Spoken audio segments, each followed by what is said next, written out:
Dans une ville où les inégalités sociales et raciales persistent comme une cicatrice mal dissimulée, une jeune femme noire nommée Amara franchit les portes du tribunal. Elle est là pour répondre à une simple contravention, une formalité administrative en apparence. Pourtant, dès qu'elle pénètre dans la salle d'audience, l'atmosphère change. Les regards se tournent vers elle, certains furtifs, d'autres plus appuyés. Il y a quelque chose d'invisible mais indéniable dans l'air, une tension sourde, alimentée par les jugements silencieux d'un système ancré dans ses préjugés. Amara avance avec calme et dignité. Sa tenue est simple mais soignée, un tailleur sobre, des chaussures élégantes, et une chaîne discrète autour du cou. Rien de tapac s'engrave l'œil, mais chaque détail trahit une femme qui sait se tenir. Pourtant, pour le juge Monsieur Dupuis, cela ne suffit pas. Assis derrière son estrade imposante, il l'observe avec un regard glacial, presque méprisant. Dans son esprit, elle n'est qu'une autre femme noire qu'il va devoir rappeler à l'ordre, une parmi tant d'autres dans une longue journée de jugement. Le dossier est simple, un excès de vitesse mineur. Amara a déjà réglé l'amende initiale, mais une erreur administrative l'a contrainte à comparaître. Elle le sait, tout comme Monsieur Dupuis pourrait le constater s'il daignait prêter attention aux détails. Mais ce dernier, frustré par une matinée qu'il juge déjà trop longue, ne s'embarrasse pas de nuances. Il ne prend même pas la peine de vérifier les faits en profondeur. Son jugement est déjà rendu, motivé par une combinaison d'ennuis, de préjugés et de pouvoirs mal utilisés. Vous avez enfreint la loi, et cela mérite une sanction exemplaire, déclare-t-il, sa voix résonnant dans la salle presque vide. Ses paroles tombent comme un couperet, sèches, dépourvues de toute compassion ou équité. Il se penche légèrement en avant, un rictus suffisant se dessinant sur ses lèvres. Cela vous apprendra à respecter les règles de la société, ajoute-t-il d'un ton condescendant, persuadé d'avoir donné une leçon nécessaire. Amara ne cille pas. Ses yeux sombres fixent le juge, et dans leur profondeur, on pourrait presque lire une étincelle. Mais elle reste silencieuse. Elle acquiesce doucement, presque imperceptiblement, avant de récupérer les documents qui confirment l'amende disproportionnée qu'il vient de lui infliger. Elle ne prononce aucune objection, aucune protestation. Ce n'est ni le lieu ni le moment. Ce que Monsieur Dupuis ignore, c'est qu'Amara n'est pas une simple citoyenne parmi tant d'autres.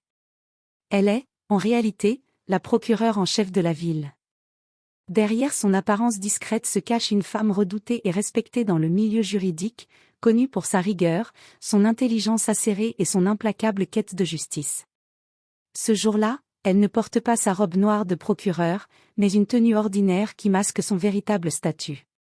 Elle est venue comme une citoyenne lambda, sans privilège ni traitement de faveur, simplement pour régler une affaire qu'elle pensait mineure. Après avoir écouté la sentence, Amara se lève avec une élégance qui contraste avec la lourdeur de l'injustice qu'elle vient de subir. Elle ajuste calmement son tailleur, son visage impassible, et sans un mot de plus, elle se dirige vers la sortie. Le claquement régulier de ses talons résonne dans la salle d'audience silencieuse, un son presque rythmé, qui semble marquer la fin d'un acte, mais le début d'un autre. Alors qu'elle approche de la porte, des murmures commencent à s'élever parmi les spectateurs. Certains avocats, assis au fond de la salle, échangent des regards nerveux. D'autres se penchent pour murmurer à leurs collègues, scrutant avec plus d'attention la femme qui vient de quitter l'estrade. L'agitation gagne rapidement l'assemblée. Un jeune assistant, visiblement troublé, attrape maladroitement ses dossiers avant de se précipiter pour rattraper Amara. Il arrive à sa hauteur, essoufflé, et murmure avec hésitation, « Madame, pardonnez-moi, mais, vous êtes bien la procureure en chef, n'est-ce pas ?» Amara s'arrête net. Elle se tourne vers le jeune homme, ses yeux sombres le fixant avec intensité. Un sourire, léger mais chargé de résolution, éclaire son visage. « Oui, je suis la procureure en chef, » répond-elle, sa voix ferme, mais teintée de calme. Puis, se redressant légèrement, elle ajoute d'un ton qui semble résonner dans toute la salle, « Et je crois que Monsieur le juge Dupuis devra sérieusement revoir son jugement. » La déclaration agit comme une onde de choc. Les murmures s'intensifient, remplissant la pièce d'une tension palpable. Tous les regards se tournent vers le juge Dupuis, dont le visage blêmit à vue d'œil. L'assurance condescendante qu'il affichait quelques instants plus tôt s'effondre. Il cligne des yeux, visiblement pris de court, et tente de se ressaisir, mais son malaise est évident. La panique se lit dans ses gestes maladroits alors qu'il réorganise nerveusement les papiers devant lui. Amara, sans élever la voix, se tourne vers un avocat assis au premier rang, qu'elle connaît pour son expertise en droit constitutionnel. « Maître, il me semble que nous sommes en présence d'une erreur grave de la part de monsieur le juge. Auriez-vous l'amabilité de m'assister pour demander une audience immédiate ?» L'avocat, d'abord surpris, acquiesce rapidement. Il se lève et s'adresse à la cour avec assurance. « Votre honneur, au vu des circonstances et de la personne impliquée, je demande la révision immédiate de cette décision, qui semble entachée de préjugés et de précipitation. » Monsieur Dupuis, pris au dépourvu, tente de reprendre le contrôle. « C'est une contravention mineure, balbutie-t-il. Il n'y a aucune raison d'en faire tout un cas. » Mais sa voix manque de conviction, et ses mots tombent à plat. La salle d'audience, autrefois dominée par son autorité, est désormais le théâtre de son humiliation. Amara, imperturbable, s'avance de quelques pas et fixe le juge avec une sérénité qui tranche avec l'agitation ambiante. « Monsieur le juge, dit-elle d'une voix claire et posée, ce n'est pas la gravité de la contravention qui est en cause ici, mais la manière dont vous avez traité une citoyenne de cette ville sans examiner les faits avec impartialité. Votre sentence excessive est un symptôme d'un problème plus profond, le manque de justice équitable pour tous, indépendamment de leur apparence ou de leur origine. » Un silence pesant s'abat sur la salle. Le regard d'Amara balaie les spectateurs, les avocats, les assistants, chacun comprenant qu'ils assistent à un moment clé. Puis elle ajoute, « Il est temps que nous, en tant que représentants de la justice, tenions notre serment de traiter chaque individu avec dignité et respect. » La tension est à son comble lorsque le président du tribunal principal, alerté par l'agitation inhabituelle, entre dans la salle. Après un rapide briefing sur la situation, il convoque une révision immédiate de l'affaire. Le juge Dupuis, visiblement acculé, tente une dernière fois de justifier sa décision, mais ses arguments sonnent creux. Les erreurs dans son jugement, alimentées par ses biais personnels, sont évidentes. Quelques jours après l'incident, une enquête officielle est ouverte pour examiner la conduite du juge Dupuis.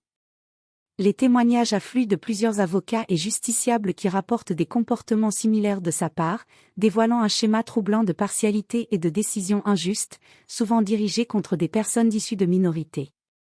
Les médias s'emparent rapidement de l'affaire, la transformant en un débat national sur les biais et les inégalités dans le système judiciaire.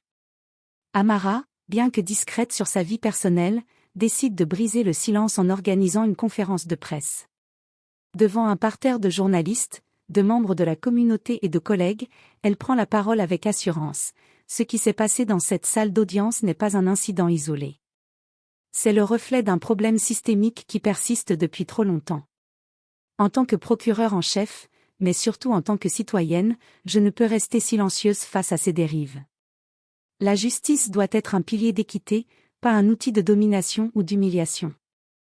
Son discours est retransmis en direct sur plusieurs chaînes, suscitant des réactions vives dans tout le pays.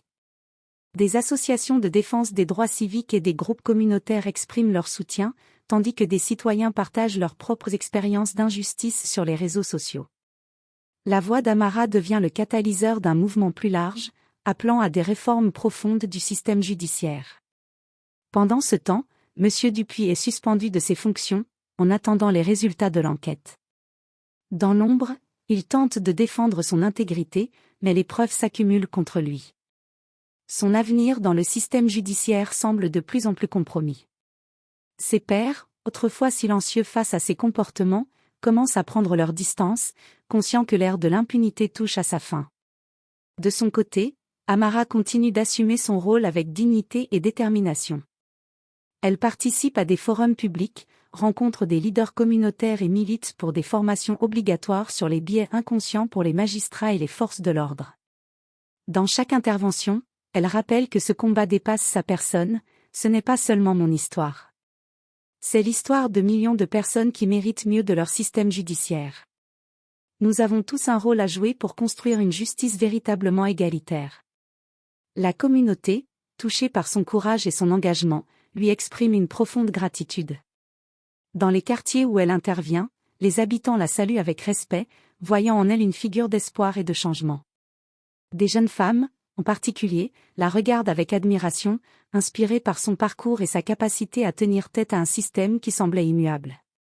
Alors que l'enquête sur le juge Dupuis progresse, les autorités judiciaires annoncent une série de réformes visant à renforcer la transparence et l'équité des procédures judiciaires. Parmi ces réformes, une commission indépendante est créée pour examiner les plaintes contre les magistrats, une victoire directe attribuée à la pression exercée par Amara et ce qu'elle a inspiré. Amara, malgré les éloges, reste humble. Lors d'une interview, elle déclare « Je n'ai fait que mon devoir. La justice n'appartient pas à ceux qui détiennent le pouvoir, mais à ceux qui en ont besoin. Si mon expérience a pu ouvrir les yeux sur certaines vérités, alors c'était une bataille qui valait la peine d'être menée. » Dans les mois qui suivent, Amara devient une figure incontournable dans la lutte pour l'équité judiciaire. Sa détermination à défendre les droits de tous, peu importe leur statut ou leur origine, continue d'éclairer un chemin vers un avenir plus juste. Et bien qu'elle sache que le chemin est encore long, elle se tient prête, fière et inébranlable à affronter les défis qui se présenteront.